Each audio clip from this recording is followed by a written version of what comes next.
Assalamualaikum warahmatullahi wabarakatuh. Selamat datang di channel Kadang Sinau Bahasa Inggris. Pada kesempatan ini kita akan mempelajari tentang simple present, penggunaannya, dan formulanya seperti apa. Tetap bersama Kadang Sinau Bahasa Inggris. Oke, kita mulai dari pengertian simple present. Simple present, ada kata simple di situ. Itu berarti sangat sederhana. Kemudian present adalah saat ini. Jadi kesimpulan paling mudah dari simple present adalah digunakan untuk kegiatan sehari-hari di masa sekarang. Kita lihat penjelasan lebih lanjutnya. Oke, untuk fungsi yang pertama dari simple present adalah untuk mengungkapkan suatu habit atau suatu kebiasaan. Kemudian yang kedua, untuk menyatakan suatu general truth ataupun facts, atau dalam bahasa Indonesia adalah kebenaran abadi. Kemudian yang ketiga adalah untuk timetables atau schedule atau jadwal dalam bahasa Indonesia. Kita ke materi berikutnya. Yang pertama, simple present digunakan untuk mengatakan suatu habit atau kebiasaan. Tapi yang namanya present berarti adalah kebiasaan di masa yang sekarang. Kalau di masa lalu adalah past tense. Ini karena simple present berarti dia adalah habit atau kebiasaan di masa yang sekarang. Contoh kalimatnya seperti berikut. She gets up at 5 a.m. every day. Dia bangun jam 5 pagi every day. Di situ saya garis kuning ada kata gets up, warna kuning dan bergaris bawah. Kenapa seperti itu? Itu menandakan bahwa itu adalah contoh dari kata simple present tense.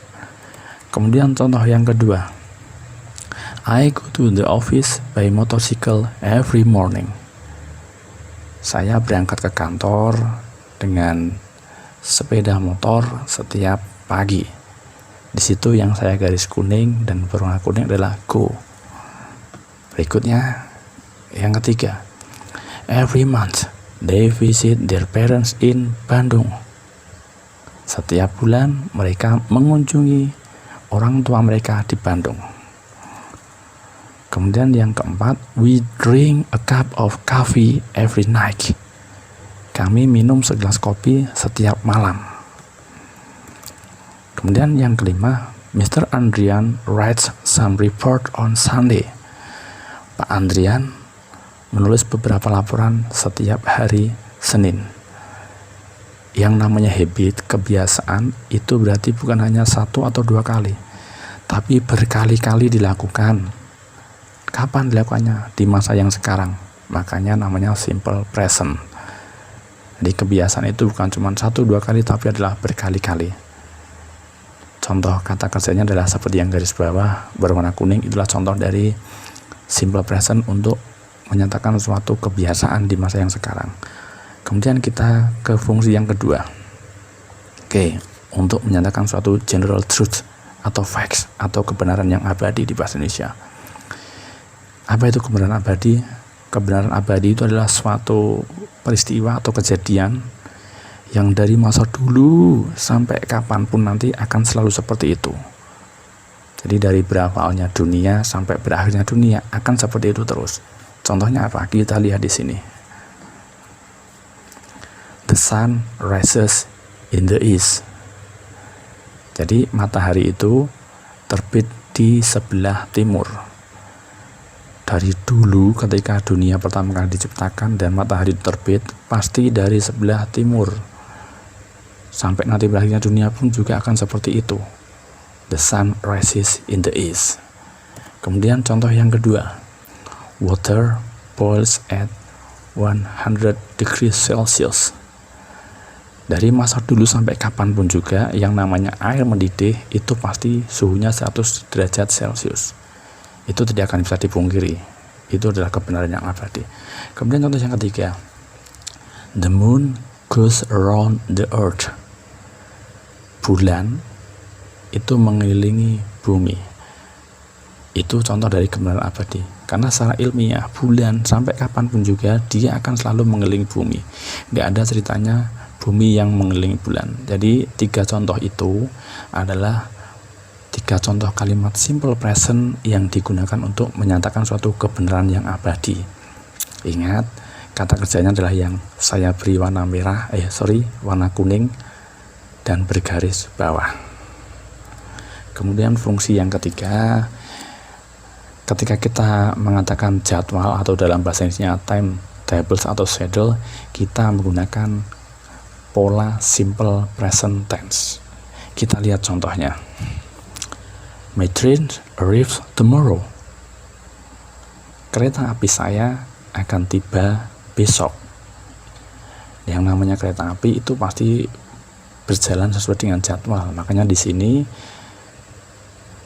saya buat contohnya adalah simple present yang digunakan untuk mengatakan suatu jadwal. Di situ ada jadwal keberangkatan ataupun kedatangan kereta api. Yang kedua, the plane flies to Hong Kong tonight. Pesawatnya akan terbang ke Hong Kong malam ini. Pesawat jelas pasti ada jadwalnya, makanya kita pakai simple present tense. Kemudian yang ketiga, the lessons begin at 9. Pelajaran. Di sekolah ada pelajaran, pasti ada jadwalnya, makanya kita pakai simple present tense. The lessons begin at 9. Pelajarannya mulai jam 9. Itulah fungsi dari penggunaan simple present untuk tiga hal tadi.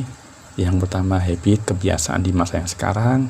Yang kedua, kebenaran abadi. Dan yang ketiga adalah untuk mengatakan jadwal. Nah, sekarang komposisinya seperti apa simple present? Akan kita lihat di slide berikutnya. Oke. Ketika kita membuat kalimat positif dengan simple present tense, aturannya adalah seperti ini. Subjek, kemudian tambah dengan verb one. Kita tadi tahu bahwa simple present berarti kalimatnya nanti simple, sederhana. Makanya di sini cukup subjek ditambah dengan kata kerja bentuk ke-1. Nah, di situ ada keterangan they, we, I, you. Atau dalam bahasa slangian dengan they, we, I, you.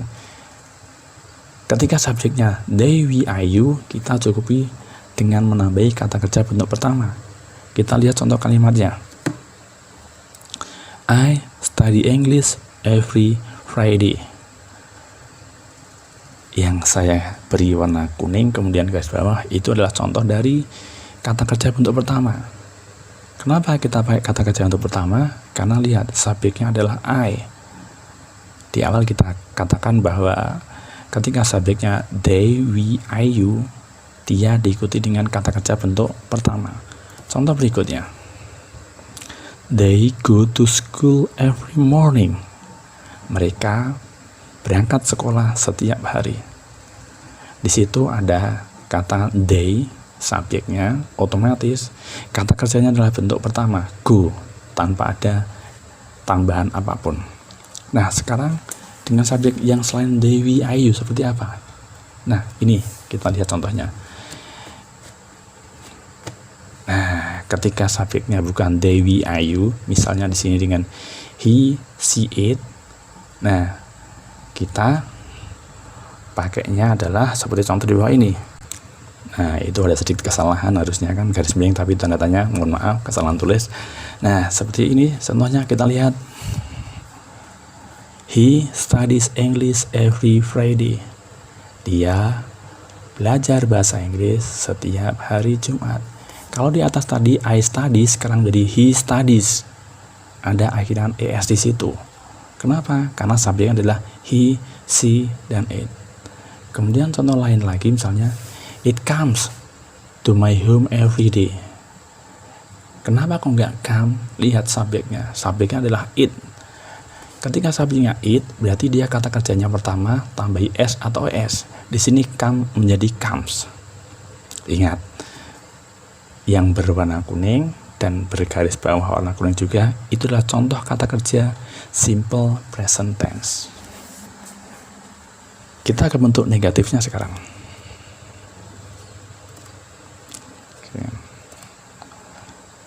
Yang pertama, ketika kita membuat kalimat negatif, cukup dengan subjek, kemudian tambah dengan don't dan kata kerja bentuk pertama. Itu yang seperti apa? Itu adalah untuk kalimat yang subjeknya they, we, I, you tadi. Kalau tadi I study English, sekarang menjadi I don't study English. Jadi cukup menambahkan kata do not atau don't di depan kata kerja bentuk pertama. Kata kerjanya gimana? Tetap bentuk pertama. Contoh selainnya, they don't go to school every morning. Kalau tadi di awal ada kata they go, sekarang they don't go. Kenapa pakai don't lagi? Karena subjeknya adalah they, we, I, you. Nah, sekarang bagaimana kalau subjeknya selain they, we, I, you? Kita lihat contoh berikutnya. Ini, ketika subjeknya bukan they, we, I, you, tapi he, she, it, dia negatifnya tidak pakai don't, tapi pakainya doesn't. Seperti apa contohnya? Kita lihat berikut ini. He doesn't study English every Friday. Contoh berikutnya, it doesn't come to my home every day. Jadi di sini apapun subjeknya, ketika dia kalimat negatif simple present, kata kerjanya adalah bentuk pertama. Ingat, apapun subjeknya, ketika dia kalimat negatif simple present, dia kata kerjanya adalah kata kerja bentuk pertama tanpa ada tambahan s ataupun s. Sekarang kita ke bentuk yang terakhir, bentuk kalimat tanya atau interrogatif. Ini. Nah, oke. Ketika kita membuat kalimat interrogatif, kalimat tanya, yang paling depan bukan dengan subjek, tapi diawali dengan auxiliary verb atau kata kerja bantu. Dan jangan lupa, yang namanya kalimat tanya, di akhir kalimat pasti ada kata tanda tanya. Kita lihat contohnya. Nah, di sini.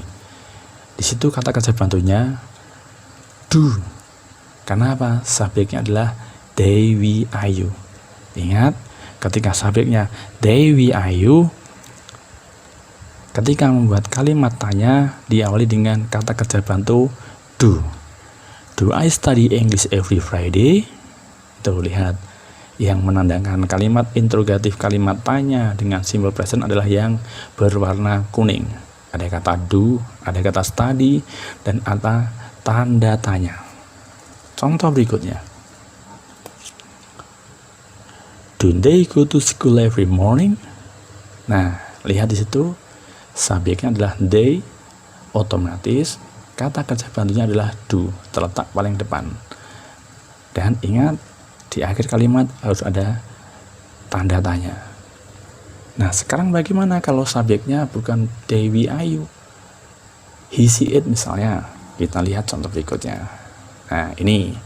Kalau tadi auxiliary verbnya, kata kerja bantunya adalah do. Sekarang ketika he, she, it, dia pakainya does. Does he study English every Friday?